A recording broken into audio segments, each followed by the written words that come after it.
Alex Eala's Cincinnati Open ended in the third round, but the real story of what happened there is longer and more layered than a single scoreline, and it starts before she even set foot on a court in Ohio. To understand her exit, you have to rewind roughly 10 days, to the moment she pulled out of the Canadian Open in Montreal with a shoulder issue that forced her team to make a hard call about her schedule at exactly the point when her summer was building toward its biggest stretch. That withdrawal wasn't dramatic in the way a mid-match retirement is dramatic. There was no scene, no viral clip, just a routine announcement that she wouldn't compete in Montreal.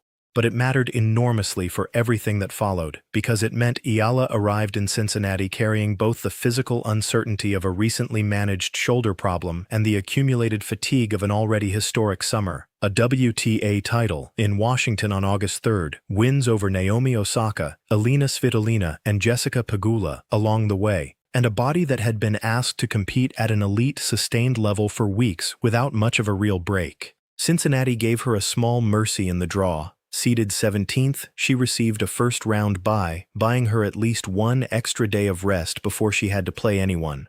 Her first real test came against Elena Gabriela Rus, the Romanian who, notably, had beaten Eala in qualifying at the US Open 2 years earlier, a result that, at the time, was just one line in a young player's development, but which had quietly become a piece of unfinished business by the time the two crossed paths again in Cincinnati. This time, there was no contest for most of the match. Eala took the first set 6-1, dominating with the exact patient, high-percentage tennis that had carried her through the summer, and raced to a 3-0 lead in the second set before anything went sideways. What went sideways wasn't tactical. Rus called for a medical timeout after the third game of that second set to have her ankle retaped, a clear sign that something physical was compromising her ability to compete at the level the scoreline demanded. Then, before play could fully settle back into rhythm, a genuine weather emergency intervened. A lightning and thunderstorm advisory rolled over the Cincinnati grounds, and officials suspended the match entirely for safety, clearing the courts and the surrounding areas until conditions improved. When play was set to resume, Rus made the call that so many injured players eventually have to make in this sport. She retired, unable to continue on the ankle, handing Eala the win and a spot in the third round without either player getting the chance to finish what had started as a lopsided, one-sided contest. That's the complete verified sequence of the Rus match. A dominant start, a medical timeout, a genuine weather suspension, and a retirement. There's no controversy buried in it, no equipment dispute, no confrontation at the net, just an early, encouraging statement result for Eala, followed by an outcome decided by circumstances outside either player's racket work. For Eala personally, though, the meaning went beyond the mechanics of how it ended. 2 years earlier, Rus had been the player who denied her a spot in the US Open main draw during qualifying, a loss that, viewed from the distance of an entirely different career trajectory, looked almost like ancient history by August 2026. Eala walked into that Cincinnati rematch a completely different player than the one who'd lost that qualifying match. A Washington titleist, a conqueror of top 10 opponents, a name now attached to a major sponsorship deal and sold-out stadiums. Beating Rus decisively, even in a match that ended early due to injury and weather rather than a clean finish, let her close a loop that had been quietly open for 2 years. It wasn't the kind of revenge story that needed a third set and a match point to feel resolved. The 6-1, 3-0 scoreline before the retirement did that work on its own. That set up the match everyone had actually circled on the calendar days in advance. A third-round meeting with Amanda Anisimova, the number 9 seed, and a former Grand Slam finalist, a matchup that immediately read as the sternest test of Eala's entire summer. Anisimova had cruised into the meeting herself, dispatching Zeynep Sonmez in straight sets, 6-2, 6-3, arriving with her own form and no lingering injury concerns clouding her side of the draw. On paper, this was Eala's most dangerous opponent since her run began, not because Anisimova was necessarily playing better tennis in some abstract sense, but because her game represented the one style Eala hadn't yet had to solve this summer at this intensity. Flat, early, first-strike power, designed to end points in 2 or 3 shots, rather than allow the extended, patient exchanges where Eala's counterpunching, movement, and composure had thrived against Osaka, Svitolina, Pegula, Alicia Parks, and now Rus. The match itself played out in exactly the shape that made it such a meaningful data point rather than a routine loss. Eala won the first set 6-4, executing precisely the game plan that had carried her all August. Patient rallies, deep positioning, waiting for the extended exchange where her movement and anticipation could create an opening. That's not a fluke opening set against a top 10 player, it's a game plan working as designed.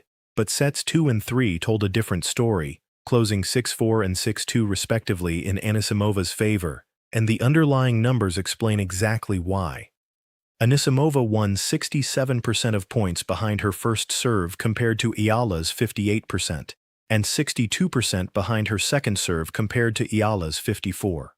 The gap widened further in the return column, arguably the most telling stat of the entire match. Anisimova won 42% of points returning first serves against Eala's 33% and 46% on second serve returns compared to Eala's 38%.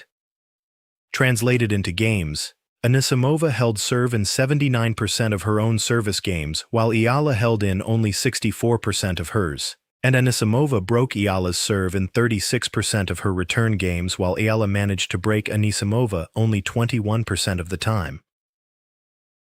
Those numbers tell a mechanical story, not an emotional one. This wasn't a case of nerves or a mental collapse under the weight of a big occasion. It was a structural mismatch that revealed itself once Anisimova's rhythm locked into place at the start of the second set. Eala's entire method depends on points surviving long enough for her tools to activate, the fourth ball rather than the first, the sixth shot rather than the second, the moment several exchanges into a rally, when footwork patterns and fatigue start to show and an opening finally appears. Anisimova's game denies that runway entirely. Her first ball is often already flat and taken early inside the baseline, functioning less like an opening exchange and more like an immediate test for a mistake. And if there's a second ball, it typically carries the same low-margin, minimal-shape character. That compresses the entire information-gathering phase of a point that Eala's game is built to exploit, and by the time a point would normally be reaching the stage where her patience starts to pay dividends, it has often already ended, either with a clean Anisimova winner or with Eala forced into an error well before her framework was designed to engage. This is genuinely different from simply facing an opponent who hits hard. Eala absorbed plenty of pace all summer by using footwork, depth, and shape to manufacture time for herself. What actually dismantled her game in Cincinnati was the specific combination of pace with early contact and flat trajectory, a combination that strips away both the time and the shape her method depends on simultaneously. Time, because taking the ball early shrinks the window between when it leaves an opponent's racket and when Eala has to already be in position and committed to her own response. Shape, because a flat ball carries far less spin-driven bounce variation, meaning less opportunity to read the trajectory early. The read has to happen almost entirely off contact point and racket angle, in a fraction of the time a more arced shot would allow. That's the real story behind the 6-4, 6-2 collapse across the final two sets, not fatigue alone, not nerves, but a specific stylistic problem meeting a specific stylistic solution for the first time this summer, and losing. Context matters here too, and it would be incomplete to tell this story without acknowledging the accumulated toll of the schedule leading into this exact moment. Consider the sequence. A WTA title won in Washington on August 3rd, a flight to Toronto within 48 hours for the Canadian Open, a grinding run there that included an emotionally loaded revenge win over Alicia Parks, a withdrawal from Montreal to manage a shoulder issue, and then straight into Cincinnati, where she needed a tough three-set win over Katie McNally while reportedly dealing with some foot discomfort, before the Ruse match added its own injury and weather-shortened chapter to an already crowded few weeks. Layer on top of that a viral post-match interview moment that dominated tennis social media for days and a newly announced global sponsorship partnership with Marriott Bonvoy that came with its own press obligations and public attention. By the time she walked out to face a fresh, unaffected Anisimova, Eala had been competing and traveling at an elite, sustained level for the better part of a month with almost no real recovery window. Legs that are even a small percentage heavier by the third match of a stretch like that arrive a fraction of a second later to every recovery step and split-second read that decides whether an early flat ball gets handled in time. That's a real factor, and it deserves genuine weight in any honest accounting of what happened. Start with the fatigue case, because it's the more comfortable of the two and deserves to be taken seriously on its own terms, before being weighed against the alternative. The schedule leading into that Anisimova match wasn't a minor stretch of tennis.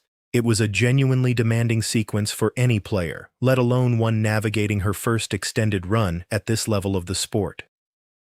A WTA title in Washington on August 3rd meant playing a full tournament's worth of best-of-3 matches, including a final, all while carrying the physical and mental weight that comes with chasing a first career title. Less than 48 hours after that trophy ceremony, she was in Toronto, adjusting to a different city, different courts, different conditions, and immediately walking into an emotionally loaded rematch against Alicia Parks, the kind of match that drains a competitor in ways that don't always show up on a stat sheet but absolutely show up in recovery time afterward. From there came the shoulder issue serious enough to force a withdrawal from Montreal, a decision that, however routine it looked from the outside, still represents a body sending a signal that something needed managing. Then straight into Cincinnati, where the schedule offered no real reprieve. A 3-set battle against Katie McNally, reportedly complicated by foot discomfort, followed by the Ruse match, which itself included a weather suspension that meant hours of sitting, waiting, warming down and warming back up again in conditions no player wants to manage mid-tournament.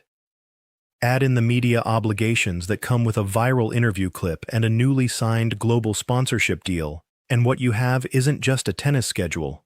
It's a full month of physical, logistical, and public-facing demands stacked on top of each other with almost no dedicated recovery block anywhere in the sequence. Fatigue accumulated like that doesn't always show up as visibly slower footwork or an obviously tired first serve.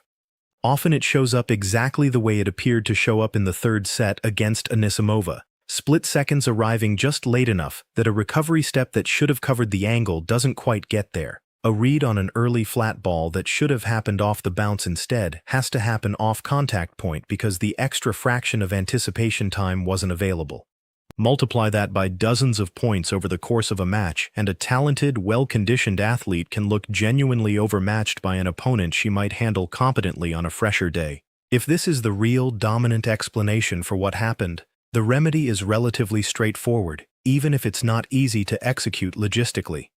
Build in an actual recovery block before New York. Resist the instinct to squeeze in extra tune-up matches or excessive practice sessions. Protect sleep and physical therapy time over pure match readiness, and trust that a rested version of the player who beat Osaka, Svitolina, Pegula, and Parks this summer is fully capable of handling whatever the US Open draw produces. Now take the other explanation seriously on its own terms, because it deserves the same rigor rather than being dismissed simply because it's the less comfortable read. The stylistic case doesn't rest on speculation about tired legs. It rests on a specific, measurable pattern that showed up consistently across 2 full sets rather than fading in and out unpredictably the way fatigue-driven lapses often do. Anisimova's early, flat, first strike approach denied Eala the exact resource her whole game depends on: time inside the point to let her patience, movement, and shot selection compound into an opening. That's not a vague stylistic mismatch, it's a mechanical one, visible in the return numbers specifically, which are usually the clearest tell in any match about who's controlling rhythm and who's being controlled by it. A gap of 9 percentage points on first serve returns and 8 points on second serve returns isn't the kind of thing that typically results purely from tired legs. It's the kind of gap that shows up when an opponent's contact point and shot selection are actively denying a returner the read time they're used to having. If this is the deeper, more durable explanation, no amount of rest fixes it on its own, because the problem isn't about energy levels. It's about a specific hole in the game plan that simply hasn't been tested this directly before by an opponent this equipped to exploit it until this exact week in Cincinnati. This is exactly why the two explanations can't just be smoothed together into one comfortable blended answer without real consequences. If Eala's team treats this purely as a fatigue story, understandable, given how much easier that story is to accept, and spends the next 2 weeks purely on rest and recovery without addressing anything tactical, there's a real risk of walking into New York having fixed the wrong problem.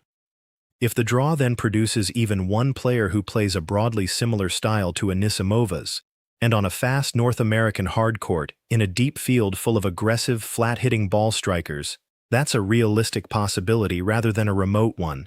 The same pattern could repeat itself, except this time without the excuse of accumulated fatigue to soften the read.